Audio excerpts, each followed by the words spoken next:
Hey guys, this is Undercover Dudes all the way from Down Under, and today we're going to be talking about H1Z1 King of the Kill. Now lately I've been playing a ton of this game. I only went and bought it last week, but I followed this game since its first release in 2015, and I've watched countless hours on Twitch.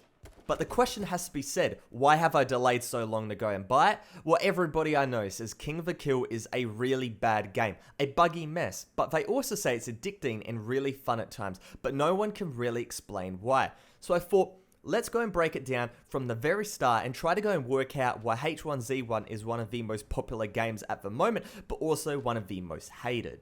H1Z1 is a simple game. 120 plus people airdrop into a larger area. Weapons and gear are aplenty, along with vehicles like police cars and jeeps.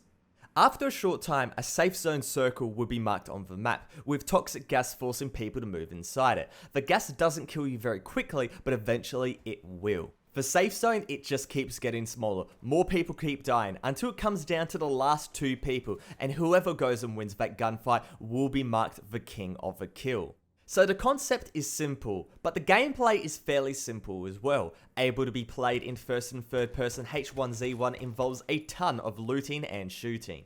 Shooting mechanics are straightforward, recoil is relatively easy to control, and the guns are deadly. One shot to the head with an AR-15 and you are toast. However, despite this, H1Z1 is a buggy and somewhat broken game. Reloading bugs, ghost bullets, i.e. you heard the splatter of a shotgun shot connecting, but no damage is inflicted, bullets not going where your crosshair is, game breaking spawn since it is somewhat random, and so on. So with all of this said, on top of the fact that this game has a 6 out of 10 rating on Steam and a ton of negative reviews, why do people even play H1Z1 King of the Kill? Well, it's a twofold effect.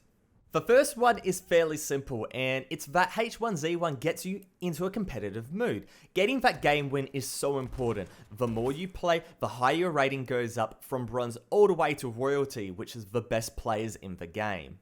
Now the concept of this game goes and breeds competitiveness, and it's evident as H1Z1 King of the Kill is always in the top 5 most watched games on Twitch, along with other games that really go and drive your competitive mood, like Counter-Strike Global Offensive, League of Legends, Dota 2 and Hearthstone. People just really want to be the best, and it seems like any game in 2017 that has this competitive property is destined to go and succeed despite how bad or good the game is. The second reason is interesting. There is no alternative. With League of Legends, you can play Dota. With Hearthstone, you can play Shadowverse. All of the popular games these days have a somewhat similar title that forces the developer to continually update their game, adding new content, fixing bugs, and overall improving the game experience, but it's a pressure point from something that isn't its own game community. There's pressure from another game. If that game, if you slip, then the other game is going to go and pick up your slack, and you don't want to be losing customers to your main competitors.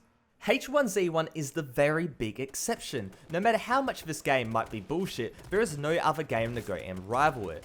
The developers, Daybreak, are not a bad studio. They made a hugely successful PlanetSide too. The studio is small, and that definitely gives a little bit of a leeway, but in the end of it, the community doesn't have a trump card. It's either this or a completely different game. That's probably half the reason why they split H1Z1 in two, Just Survive and King of the Kill. Just Survive is basically dead at the moment, with games like DayZ dominating the genre, but at least with King of the Kill, it seems like Daybreak is really trying to go and fix this game and really focus it. The pay-to-win elements like airdrop tickets have been phased out, along with a ton of crucial bug fixes.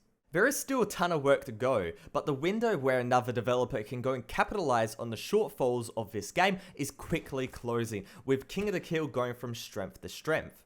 At the rate this game is getting fixed, I honestly wouldn't be surprised if more tournaments are, scheduled down the line. Now, not tournaments in the same line as Counter-Strike Global Offensive with the major. I mean tournaments like an invitational event where the best players of H1Z1 all get together on one server and duke it out until one person is crowned the victor, that person gets a nice sum of money, and overall, if the game doesn't look like a buggy mess while these players, are playing the game, it's a really good advertisement because Twitch is basically obsessed with the game at the moment. So yeah, that's basically my reasons why this game is so popular. It sounds simple, but I've always wanted to go and talk about it and really explain it. Now personally, I love this game.